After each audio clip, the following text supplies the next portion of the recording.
Right, this is an Alaskan chainsaw mill.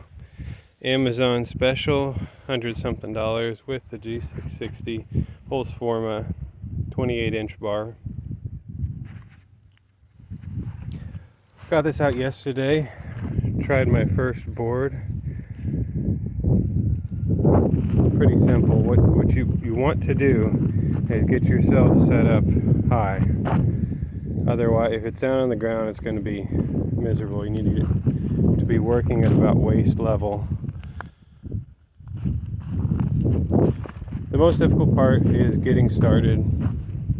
Not that hard though, just use some 2x4s, screwed them into the side of the board, got them level on each end.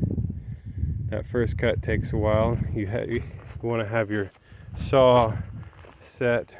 If you're using 2x4s, you want to have your sawmill set at 3.5 inches so you can get around that 2x4.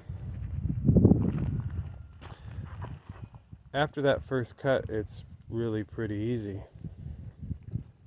Takes a little patience, but the G660 has plenty of power to get through. Then this is oak. This isn't a softwood, but it has plenty of power to get through it.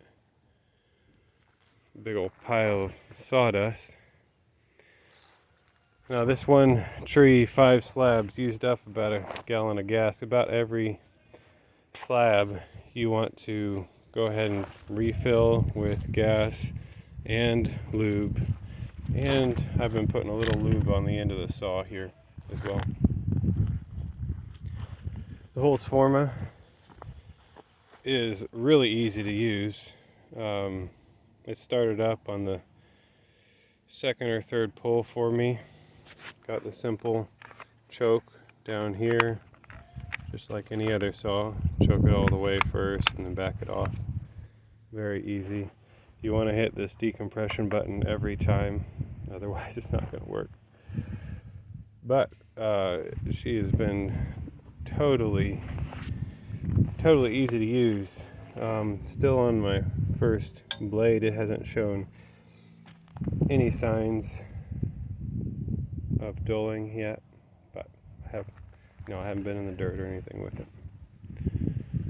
So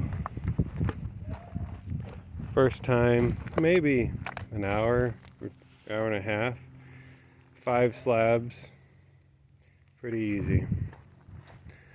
The setup is important though. Get your setup right and you'll have a good time.